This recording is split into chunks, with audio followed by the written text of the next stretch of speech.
साथियों नमस्कार। स्वागत है आप सभी का आपके अपने यूट्यूब चैनल में। आज की इस वीडियो में लेकर आए हैं जनरल नॉलेज के टॉप 40 क्वेश्चन जो आपकी आगामी सभी परीक्षाओं के लिए हेल्पफुल होने वाले हैं। तो चलिए दोस्तों लेते हैं आज का पहला प्रश्न। पहला प्रश्न है, भारत में पहली पंचवर्षीय योजना कब शुरू की गई? बताइए दोस्तों, भारत में पहली पंचवर्षीय योजना कब शुरू की गई? तो शुरू की गई थी 1 अप्रैल 1951 को, यानी कि ये ऑप्शन राइट हो जाएगा। 1 अप्रैल 1951 को भारत में पहली पंचवर्षीय योजना लागू की गई। अगला क्वेश्चन है, प्रथम पंचवर्षीय योजना का मुख्य बल किस क्षेत्र पर था? बताइए दोस्तों, प्रथम पंचवर्षीय योजना का मुख्य बल किस क्षेत्र पर था? तो वो था कृषि पर, यानी कि ए ऑप्शन करेक्ट हो जाएगा। मुख्य बल कृषि पर था। अगला क्वेश्चन है, द्वितीय पंचवर्षीय योजना विकास के किस मॉडल पर आधारित थी? बताइए दोस्तों, द्वितीय पंचवर्षीय योजना विकास के किस मॉडल पर आधारित थी? तो वो आधारित थी पीसी महालनोबिस, यानी कि यानी कि डी ऑप्शन राइट हो जाएगा। अगला क्वेश्चन है, राष्ट्रीय विकास परिषद का गठन कब किया गया? बताइए दोस्तों, राष्ट्रीय विकास परिषद का गठन कब किया गया? आपके ऑप्शन है 1947 में, ऑप्शन बी 1949 में, ऑप्शन सी 1950 में, ऑप्शन डी 1952 में। तो इस क्वेश्चन का राइट आंसर है 1952 में। 1952 ईस्वी में राष्ट्रीय विकास परिषद का गठन किया गया। अगला प्रश्न है, भारत में योजना अवकाश कब था? बताइए दोस्तों, भारत में योजना अवकाश कब लागू किया गया? तो वो लागू किया गया 1966 के सूखे के बाद, यानी कि बी ऑप्शन राइट हो जाएगा। 1966 के सूखे के बाद भारत में योजना अवकाश घोषित किया गया। अगला प्रश्न है, निम्न किस इस्पात कारखाने की स्थापना द्वितीय पंचवर्षीय योजना के दौरान की गई? बताइए फ्रेंड्स, निम्न किस इस्पात कारखाने की स्थापना द्वितीय पंचवर्षीय योजना के दौरान की गई? तो वो की गई थी राउरकेला, भिलाई, दुर्गापुर, यानी इन सभी कारखानों की स्थापना द्वितीय पंचवर्षीय योजना के दौरान की गई। अगला क्वेश्चन है, गरीबी हटाओ तथा आत्मनिर्भरता की प्राप्ति किस योजना का मुख्य उद्योग निर्धारित किया गया? बताइए दोस्तों, गरीबी हटाओ तथा आत्मनिर्भरता की प्राप्ति किस योजना का मुख्य उद्देश्य निर्धारित किया गया? तो वो था चौथी पंचवर्षीय योजना, यानी कि ए ऑप्शन राइट हो जाएगा। अगला प्रश्न है, 10वीं पंचवर्षीय योजना के अंतर्गत कितने प्रतिशत वार्षिक विकास दर निर्धारित किया गया था? बताइए दोस्तों, 10वीं पंचवर्षीय योजना के अंतर्गत कितने प्रतिशत वार्षिक विकास दर निर्धारित किया गया? तो वो था 8%, यानी कि सी ऑप्शन राइट हो जाएगा। अगला प्रश्न है, 12वीं पंचवर्षीय योजना की अवधि क्या थी? बताइए फ्रेंड्स, 12वीं पंचवर्षीय योजना की अवधि क्या थी? तो वो थी 2012 से 2017, यानी कि सी ऑप्शन राइट हो जाएगा। अगला क्वेश्चन है, 12वीं पंचवर्षीय योजना में कितने प्रतिशत वार्षिक वृद्धि दर निर्धारित करने का प्रस्ताव किया गया? बताइए दोस्तों, 12वीं पंचवर्षीय योजना में कितने प्रतिशत वार्षिक वृद्धि दर निर्धारित करने का प्रस्ताव किया गया? तो वो था 8.2%, यानी कि ऑप्शन राइट हो जाएगा। अगला क्वेश्चन है, निम्नलिखित में से केंद्र सरकार द्वारा लगाए जाने वाले कर हैं? बताइए दोस्तों, निम्नलिखित में से केंद्र सरकार द्वारा लगाए जाने वाले कर हैं? आपके ऑप्शन है सीमा शुल्क, ऑप्शन बी आयकर, ऑप्शन सी निगम कर, ऑप्शन डी ए सभी। तो ये सभी कर केंद्र सरकार द्वारा ही लगाए जाते हैं। अगला क्वेश्चन है, निम्नलिखित में से अप्रत्यक्ष कर है? बताइए दोस्तों, अप्रत्यक्ष कर कौन से हैं? आपके ऑप्शन है उत्पादन शुल्क, ऑप्शन बी सीमा शुल्क, ऑप्शन सी तटकर, ऑप्शन डी ये सभी। तो ये सभी प्रकार के कर अप्रत्यक्ष कर के उदाहरण हैं। अगला क्वेश्चन है, रेखीय सीमित का संबंध किससे है? बताइए दोस्तों, इंपॉर्टेंट क्वेश्चन है। रेखीय सीमित का संबंध किससे है? तो वो संबंधित है अप्रत्यक्ष कर से, यानी कि इनडायरेक्ट टैक्स से संबंधित है रेखीय सीमिति। अगला प्रश्न है, बिक्री कर किसकी आय का महत्वपूर्ण भाग है? बताइए दोस्तों, बिक्री कर किसकी आय का महत्वपूर्ण भाग है? तो वह राज्य सरकार की, यानी कि ऑप्शन राइट हो जाएगा। राज्य सरकार का महत्वपूर्ण भाग है बिक्री कर। अगला प्रश्न है, भारत को अधिकतम कर आय प्राप्त होती है? बताइए दोस्तों, भारत को अधिकतम कर आय किससे प्राप्त होती है? तो वो होती है निगम कर से, यानी कि ऑप्शन राइट हो जाएगा। निगम कर से भारत को अधिकतम कर आय प्राप्त होती है। अगला क्वेश्चन है, निम्न प्रत्यक्ष करों में से किस कर से सरकार को अधिकतम आय की प्राप्ति होती? बताइए दोस्तों, निम्न प्रत्यक्ष करों में से किस कर से सरकार को अधिकतम आय की प्राप्ति होती है? तो वो होती है आय कर से, यानी कि बी ऑप्शन राइट हो जाएगा। अगला क्वेश्चन है, राजा चिलैया समिति का संबंध किससे है?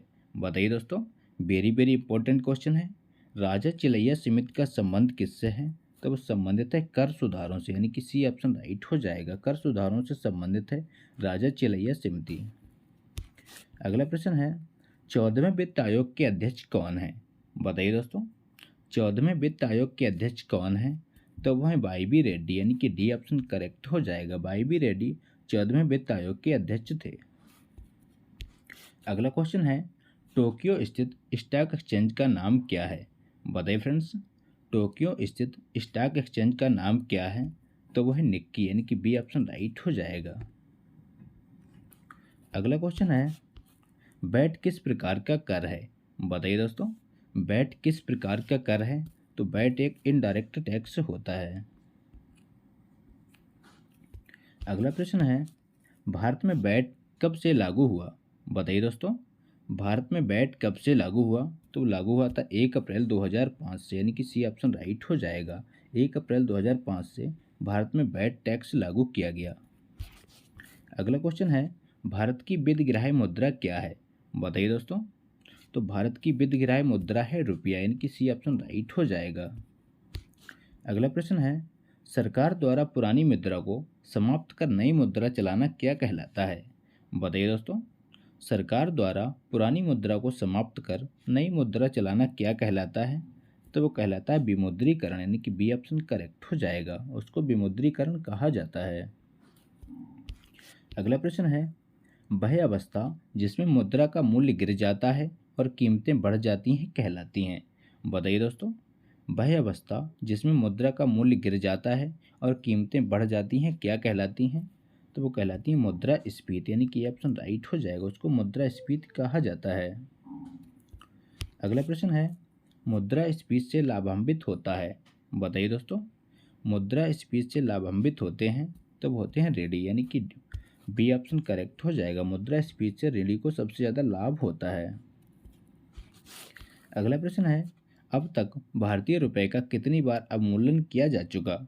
बताइए दोस्तों, अब तक भारतीय रुपए का कितनी बार अवमूल्यन किया जा चुका है?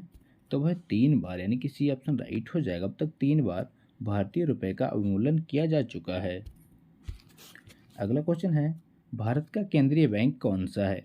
बताइए दोस्तों, इंपॉर्टेंट क्वेश्चन है। भारत का केंद्रीय बैंक कौन सा है? तो वह रिजर्व बैंक ऑफ इंडिया, यानी कि डी ऑप्शन राइट हो जाएगा। Reserve bank of India Bharat का केंद्रीय बैंक है।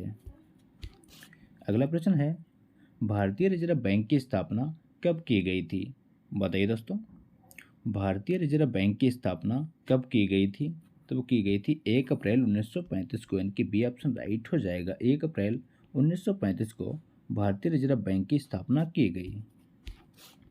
अगला क्वेश्चन है, निम्नलिखित में से किस बैंक में कोई व्यक्ति अपना खाता नहीं खोल सकता?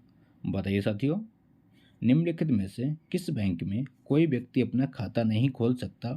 तो वह है भारतीय रिजर्व बैंक, यानी कि सी ऑप्शन राइट हो जाएगा। भारतीय रिजर्व बैंक में कोई भी व्यक्ति अपना डायरेक्ट खाता नहीं खोल सकता।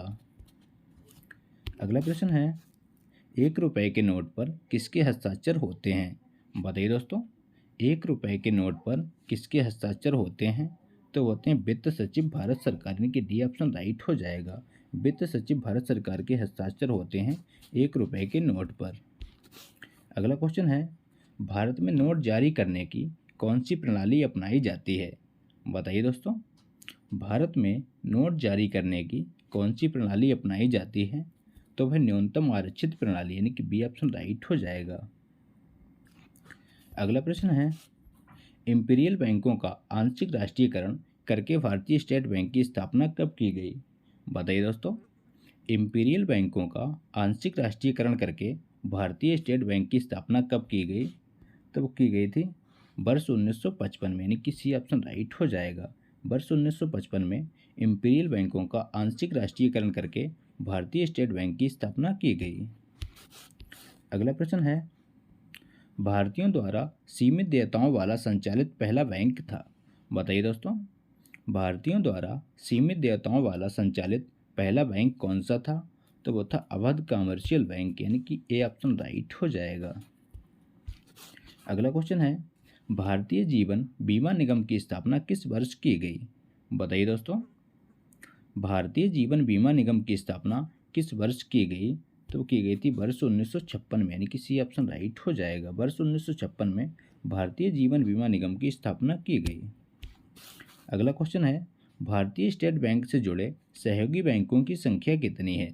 बताइए फ्रेंड्स, भारतीय स्टेट बैंक से जुड़े सहयोगी बैंकों की संख्या कितनी है? तो वह 5, यानी कि ऑप्शन करेक्ट हो जाएगा।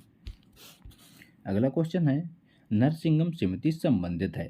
बताइए दोस्तों, नरसिंगम समिति संबंधित है तो वो संबंधित है बैंकिंग संरचना सुधारों से, यानी कि डी ऑप्शन राइट हो जाएगा।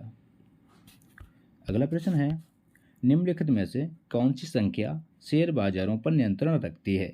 बताइए दोस्तों, निम्नलिखित में से कौन सी संख्या शेयर बाजारों पर नियंत्रण रखती है? तो वो रखती है सेबी, यानी कि बी ऑप्शन राइट हो जाएगा। सेबी के द्वारा शेयर मार्केट पर कंट्रोल किया जाता है। अगला क्वेश्चन है, देश में कृषि एवं ग्रामीण विकास हेतु वित्त सुविधा उपलब्ध कराने वाली सर्वोच्च संस्था कौन सी है? बताइए दोस्तों, तो वो है नाबार्ड, यानी कि ऑप्शन राइट हो जाएगा। अगला क्वेश्चन है, नाबार्ड की स्थापना कब की गई? बताइए फ्रेंड्स, नाबार्ड की स्थापना कब की गई? तो की गई थी 1982 में, यानी कि सी ऑप्शन राइट हो जाएगा। वर्ष 1982 में नाबार्ड की स्थापना की गई। अगला क्वेश्चन है, मंदड़िया एवं तेजड़िया शब्दावली किससे संबंधित हैं? बताइए दोस्तों, तो ये शब्द संबंधित हैं शेयर बाजार से, यानी कि डी ऑप्शन राइट हो जाएगा। तो ये थे दोस्तों आज के इंपॉर्टेंट क्वेश्चन। अगर वीडियो अच्छा लगा हो तो लाइक करें, दोस्तों के साथ शेयर करें और चैनल पर नए हो चैनल को सब्सक्राइब करना ना भूलें।